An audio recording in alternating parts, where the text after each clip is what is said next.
মেষ রাশি মেষ লগ্ন এরিস সাইনের জাতক জাতিকাদের 2026 সালের মার্চ মাসের আগত একটি সপ্তাহ অর্থাৎ 22 মার্চ টু 28 মার্চ 28 মার্চ পর্যন্ত সময় আপনাদের ক্ষেত্রে ঠিক কেমন অতিবাহিত হবে সে বিষয়ে প্রতিবেদনে আমরা বিস্তারিত আলোচনা করব। তবে তার আগে আপনাদের জানাবো যে দেখুন 26 তারিখ থাকছে কিন্তু রাম নবমী। অবশ্যই আপনারা রাম লাল্লার উদ্দেশ্যে আপনারা নিজেদের তরফ থেকে যতটুকু আপনার ক্ষমতা ততটুকু আশা করে নিশ্চিতভাবে আপনারা করবেন।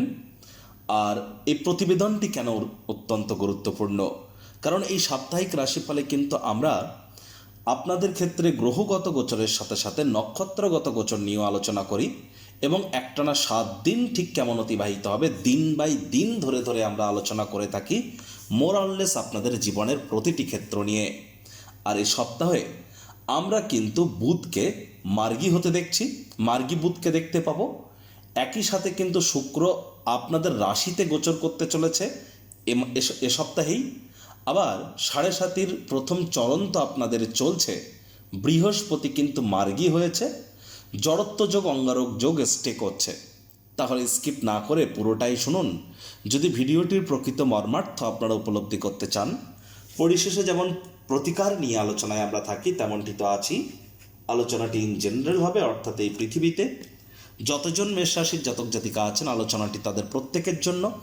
আপনি চাইলে আপনার ব্যক্তিগত গণনা এনি টাইম আমাদের দ্বারাই করাতেই পারেন। এর জন্য স্ক্রিনে আমরা নাম্বার দিয়ে থাকি। শনিবার রবিবার অফিসে এসে ফেস টু ফেস সাক্ষাৎ আপনারা করতেই পারেন, অথবা বাইফোন এনি টাইম কনসালটেন্সি আপনারা নিতেই পারেন। তো চলুন আলোচনায় প্রবেশ করা যাক। মেষ রাশি মেষ লগ্ন এরিস সাইনের জাতক জাতিকারা কালপুরুষের রাশিচক্র অনুযায়ী প্রথম রাশির আন্ডারে আপনারা পড়েন। আপনাদের রাশির মালিককে মঙ্গল। আর স্ক্রিনে আপনারা যে চার্টটি দেখতে পাচ্ছেন এটি কিন্তু মেষ রাশির জাতক জাতিকাদের 2026 সালের 22 মার্চ আপনাদের গ্রহগত গোচরের ছক ঠিক এমনটিই কিন্তু দেখাবে। ফার্স্ট হাউস এখানেই কিন্তু চন্দ্র অবস্থান করতে চলেছে সপ্তাহটির শুরুতেই। তবে চন্দ্র 2-2.5 দিন অন্তর অন্তর রাশি পরিবর্তন করবে। বৃহস্পতি নিজের নক্ষত্র পুনর্বসু নক্ষত্রে বর্তমানে অতিচারী হলেও তিনি আপনাদের ভাগ্যপতি মার্গী হয়েছেন। কেতু পূর্ব ফাল্গুনী নক্ষত্রে গোচর করছে আপনাদের ত্রিকোণভাবে। মঙ্গল বুধ রাহুর আমরা ত্রিগ্রহী যোগ পরিলক্ষিত করব আপনাদের লাভভাবে। মঙ্গলের উপরে শতবিষা নক্ষত্রের প্রভাব থাকছে, বুধ কিন্তু মার্গী হয়েছে, রাহু কিন্তু শতবিষা নক্ষত্রে গোচর করবে। সূর্য শনি শুক্রের ত্রিগ্রহী যোগ আমরা পরিলক্ষিত করছি আপনাদের 12th হাউস মোক্ষের ভাব বা ব্যয়ের ভাবে। আর এখানে কিন্তু শুক্র উচ্চস্থ অবস্থানে আছে, তবে শুক্র 26 তারিখে রাশি পরিবর্তন করে আপনাদের রাশিতে গোচর করে যাবে। প্রথমেই যে বিষয় সম্পর্কে আপনাদেরকে আমরা অবগত করার প্রচেষ্টা করব। দেখুন, বুধ কিন্তু 21 তারিখ পর্যন্ত বক্রী ছিল। যারা দীর্ঘদিন ধরে আমাদের চ্যানেল ফলো করেন তারা কিন্তু জানেন 26 ফেব্রুয়ারির প্রায় এক সপ্তাহ আগেই কিন্তু আমরা জানিয়ে দিয়েছিলাম এবং ইয়ারলি রাশিফলে ডিসেম্বর জানুয়ারি মাসে আমরা জানিয়ে দিয়েছিলাম যে 26 ফেব্রুয়ারি থেকে 21 মার্চ এই সময়ে stock market, share market, crypto market, commodity market, currency মার্কেটে যারা ট্রেডিং করেন বা খুচরো ব্যবসায়ী যারা আছেন তাদেরকে কিন্তু অত্যন্ত সচেতনতা অবলম্বন করে চলতে হবে। তবে এই যে 21 মার্চের পর থেকে অর্থাৎ 22 মার্চ থেকে কিন্তু আবার সব কিছু সাধারণভাবেই কিন্তু ঘটতে চলেছে। অর্থাৎ যারা ট্রেডিং করেন বা যারা রিটেল আউটলেট রান করেন, যারা মুখনিসৃত বাণিজ্য দ্বারা অর্থ উপার্জন করছেন তাদের জন্য সময় সুযোগ আগের তুলনায় একটু হলেও বেটার পরিগণিত হবে। তবে এখনও কিন্তু বুধ রাহুর জড়ত্ব যোগ থাকছে। তাহলে জীবনের ব্যাপারে, কেরিয়ারের ব্যাপারে, ফাইন্যান্সের ব্যাপারে, পরিবারের ব্যাপারে কোনো প্রকার গুরুত্বপূর্ণ সিদ্ধান্ত আপনারা যেন গ্রহণ করবেন না এ সপ্তাহে। এটি কিন্তু আপনাদের জন্য যে খুব বেশি সঠিক হবে এমনটি কিন্তু নয়। একই সাথে এখানে শুক্র কিন্তু আপনাদের 12th হাউসে উচ্চস্থ আছে, আর উচ্চস্থ অবস্থানেই কিন্তু শুক্র থাকবে ঠিক 26 তারিখ পর্যন্ত। তাহলে 26 তারিখ পর্যন্ত যারা বর্তমানে বিদেশে আছেন বা যারা বিদেশে সেটেল হতে চান বা যারা বিশেষ করে কোনো আধ্যাত্মিক জগতের সাথে যুক্ত আছেন, এমএনসি কোম্পানিতে চাকরি করেন, তাদের জন্য কিন্তু সময় সুযোগ এ সপ্তাহে বেটার পরিগণিত হতে চলেছে। আপনারা যোগ্য কর্মচারী হয়ে থাকলে প্রমোশন, পদোন্নতি, স্যালারি ইনক্রিমেন্টও কিন্তু আপনাদের অবশ্যই হতে পারে। অবিবাহিত যারা আছেন তাদের ক্ষেত্রেও কিন্তু আমরা অবশ্যই বিবাহের যোগ পরিলক্ষিত করছি, তবে সেখানে কিছু অবস্ট্যাকলসের পরেই কিন্তু সফলতা আসবে। ধৈর্যে বসতে লক্ষ্মী, ধৈর্য ধরে আপনাদেরকে এগিয়ে যেতে হবে। আপনাদের সেকেন্ড হাউসে কিন্তু মঙ্গলের চতুর্থ দৃষ্টি এবং শনির তৃতীয় দৃষ্টি থাকবে। তাহলে পরিবার, পরিজন, আত্মীয় স্বজন, পাড়া প্রতিবেশী কারোর সাথে কথাবার্তা বলবার সময় শব্দ চয়নের দিকে অতিরিক্ত নজর দিন। মাত্রা অতিরিক্ত স্ট্রেট ফরওয়ার্ড যদি কথা বলেন, ঠোঁট কাটা কথাবার্তা যদি বলেন, তাহলে কিন্তু সম্পর্কের দুর্বলতা বাড়তে পারে। মানি ম্যানেজমেন্ট সম্পর্কে জ্ঞান বৃদ্ধি করুন, তা নাহলে সঞ্চয়ের মাত্রায় ধীরে ধীরে ঘাটতি কিন্তু আপনারা অনুভব করতে পারেন। এদিকে আপনাদেরকে নজর দিতে হবে। পারিবারিক দায়িত্বগুলি আপনাদেরকে পালন করতে হবে। হুটহাট করে যেন রেগে যাবেন না। রাগ কিন্তু স্বল্প পাগলামির একটি রূপান্তর মাত্র। আবার চন্দ্র কিন্তু আপনাদের রাশিতে থাকলেও ঠিক 22 তারিখ যদি আপনারা দেখেন, তাহলে 22 তারিখ চন্দ্র হয়তো আপনাদের রাশিতে থাকছে, কিন্তু 23 তারিখ সোমবার দিন থেকে 25 তারিখ বুধবার পর্যন্ত, ধরতে গেলে সোমবার মঙ্গলবার, এই যে দুটি দিন চন্দ্র আপনাদের পরিবার, বাণী, অর্থের ভাবে উচ্চস্থ হবে, যার ফলস্বরূপ এ সময় সঞ্চয়ের মাত্রা, পারিবারিক সাহায্য প্রাপ্তির যোগ বাড়বে।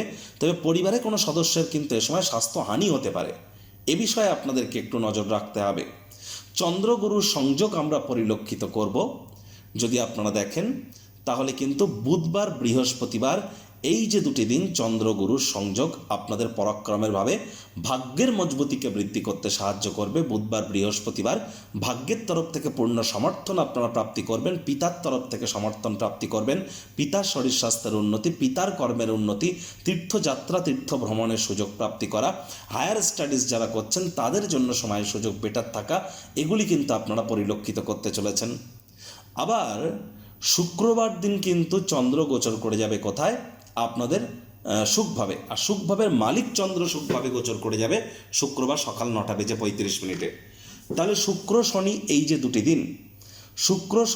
দুটি দিন, মায়ের তরফ থেকে লাভান্বিত হতে পারেন, মামা, মাতা, মহমাতৃকুলের তরফ থেকে লাভান্বিত হতে পারেন।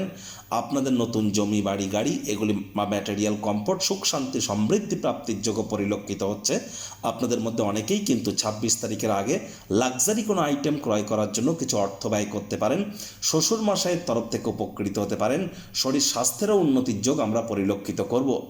তবে যেহেতু রাহু মঙ্গলের অঙ্গারক যোগ চলছে, মাত্রা অতিরিক্ত ফলস কনফিডেন্স কিন্তু কারোর জন্যই খুব একটা সুবিধাজনক নয়। এ সময় বাইরের খাদ্য খাবার মাত্রা অতিরিক্ত খেলেই কিন্তু পেটের সমস্যা, বদহজমের প্রবলেম, এগুলি কিন্তু ইনক্রিজ করতে পারে। একটু সচেতন আপনারা থাকুন।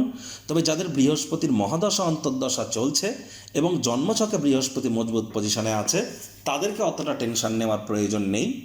আর এখানে কিন্তু আমরা দেখব যে বিশেষ করে যে এখানে কিন্তু শনি মহারাজের আমরা দশম দৃষ্টি আপনাদের ভাগ্যস্থানে দেখছি। যদিও ভাগ্যপতি গুরু নিজের ঘরকে দেখছেন, তাহলে হার্ডওয়ার্ক, কঠোর কায়িক পরিশ্রমের পরই কিন্তু ভাগ্য আপনাদের পূর্ণ সঙ্গ প্রদান করতে চলেছে। এবার দেখুন, চন্দ্র 21 তারিখে কেতুর নক্ষত্র অশ্বিনী নক্ষত্রে থাকছে। 22 তারিখেও কিন্তু চন্দ্র প্রবেশ করে যাবে কোথায়? শুক্রের নক্ষত্র ভরণী নক্ষত্রে। তাহলে 22 তারিখ আপনাদের ক্ষেত্রে আমরা বলবো যে 22 তারিখ বিশেষ করে রাত পর্যন্ত আপনারা, রবিবার দিন আপনারা যদি প্রচেষ্টারত থাকেন, আপনাদের নাম, যশ, খ্যাতি, প্রভাব, প্রতিপত্তি এগুলি কিন্তু বৃদ্ধি পেতে পারে। ওভারঅল দেখতে গেলে সময় সুযোগ আপনাদের জন্য ঠিকঠাকই থাকছে। তবে 25 তারিখ বুধবার বিকেল 5:33 থেকে 26 তারিখ বৃহস্পতিবার বিকেল 4:18 পর্যন্ত, ইভেন শুক্রবার পর্যন্ত, আমি বলবো বুধবার বিকেলবেলা থেকে শুক্রবার দুপুরবেলা পর্যন্ত আপনাদেরকে কিন্তু শরীর স্বাস্থ্যের দিকে অতিরিক্ত নজর দিতে হবে।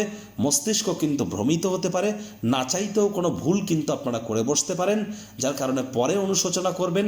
তবে তীর একবার বেরিয়ে গেলে সেটিকে ফেরত আনা কিন্তু কোনো মতেই সম্ভব নয়। তাহলে বুধবার থেকে শুক্রবার আপনাদেরকে আমরা অতিরিক্ত সাবধানতা, সচেতনতা অবলম্বন করে চলতে বলছি। যদিও আপনাদের ক্ষেত্রে আমরা যেটা দেখব যে বৃহস্পতিবার বিকেলবেলা থেকে শুক্রবার বিকেলবেলা পর্যন্ত কিছুটা হলেও আপনারা বেটার ইম্প্যাক্ট কিন্তু প্রাপ্তি করবেন, পরাক্রম আপনাদের হয়তো বাড়বে, ভাগ্যের সমর্থন আপনারা পাবেন। তবে বুধবার দিন বিশেষ করে শনিবার এবং বুধবার এই দুটো দিন বিশেষ করে আপনাদেরকে সিদ্ধান্ত গ্রহণের ক্ষেত্রে অত্যন্ত সচেতনতা সাবধানতা অবলম্বন করে চলতে হবে। সরকারি চাকরিজীবী যারা আছেন, নেতা মন্ত্রী এমএলএ এমপিস যারা আছেন, জ্যোতিষতাত্ত্বিক পরামর্শ আপনারা গ্রহণ করুন। এ সময় কিন্তু খরচের মাত্রা আপনাদের অতিরিক্ত বৃদ্ধি পেতে চলেছে। নিজের জন্য না হলে অন্য কারোর জন্য পুলিশ প্রশাসন হসপিটালের চক্কর কিন্তু আপনাদেরকে কাটতে হতে পারে। রোগ ঋণ শত্রু তিনটি ব্যাপারেই আপনাদেরকে অত্যন্ত সচেতনতা এবং সাবধানতা কিন্তু অবলম্বন করে চলতে হবে। প্রতিকার স্বরূপ আলোচনা করতে গিয়ে আপনাদেরকে বলবো, স্ক্রিনে আপনারা দেখতে পাচ্ছেন নবগ্রহ বীজমন্ত্র। পারলে 9টি গ্রহকেই শান্ত রাখবার জন্য এই নবগ্রহ বীজমন্ত্র প্রতিদিন আপনারা 108 বার করে জপ করুন। একবার মুখস্থ হয়ে গেলে মাত্র 10 থেকে 15 মিনিট লাগে। এটি মনুষ্য জাতির সৃষ্টি নয়, স্বয়ং ব্রহ্মদেবের সৃষ্টি, যা কখনো অনর্থ হতে পারে না। ভুলভাল উচ্চারণ করলেও কোনো নেগেটিভ ইম্প্যাক্ট পড়ে না। একই সাথে আপনি 9টি গ্রহকে শান্ত রাখতে পাচ্ছেন, এর থেকে বেটার কিন্তু আর কিছু হতেই পারে না। আর হ্যাঁ, যারা দীক্ষা নেননি ইমিডিয়েট দীক্ষা নিন। বৃহস্পতি আপনাদের ভাগ্যপতি, তিনি অতিচারী হয়েছেন 7.5 বছরের জন্য। হনুমানজির নাম জপ ধ্যান আরাধনা আপনারা করুন। হনুমান চালিসা পাঠ করার আগে সঠিক পদ্ধতি জেনে পাঠ করবেন, আদারওয়াইজ বলুন ওম হুম হনুমাতে নামা, এটিই জপ করুন। রামনবমী রামজির নাম জপ ধ্যান আরাধনা করুন। কোনো কিছু না পারলে বলুন জয় সিয়া রাম বা রাম রাম নামও আপনারা জপ করতে পারেন, এটিও আপনাদেরকে লাভান্বিত করবে। আর যারা পারবেন তারা বলুন রঘুপতি রাঘব রাজা রাম পতিত পাবন সীতারাম। আর বাসি খাদ্য খাবার খাবেন না, হাইজিন মেনটেন করে চলুন।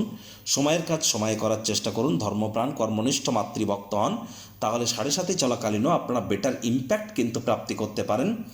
আর চেষ্টা করুন বাইরের খাদ্য খাবারকে যতটা অ্যাভয়েড করা যায়। যাদের ড্রাইভার নাম্বার 4, 7 অথবা 8, যাদের ড্রাইভার কন্ডাক্টর বা নেম নাম্বারের মধ্যে 4, 7, 8 আছে, তারা ইমিডিয়েট জ্যোতিষতাত্ত্বিক পরামর্শ গ্রহণ করুন। তো প্রতিবেদনটি আপনাদের ঠিক কেমন লাগলো, আপনাদের সুচিন্তিত মতামত আশা করি আপনারা নিচের কমেন্ট বক্সে লিখে জানাবেন। ভালো লাগলে ভিডিওটি একটি লাইক করতে ভুলবেন না। এই আশা রেখে আমি আমার বাণীকে এখানেই বিরাম প্রদান করছি।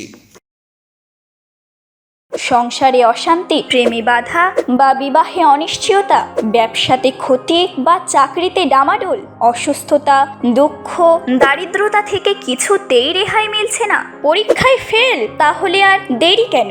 জীবনের যাবতীয় সমস্যার সমাধান করব আমরা। বাস্তুশাস্ত্র, সংখ্যাতত্ত্ববিদ্যা, লাল কিতাব, বৈদিক জ্যোতিষশাস্ত্র, কৃষ্ণমূর্তি প্রভৃতি পদ্ধতিতে জন্মছক বিচার করা হয়। প্রয়োজন অনুভব করলে স্ক্রিনে ফ্ল্যাশ হওয়া নম্বরে যোগাযোগ করতেই পারেন।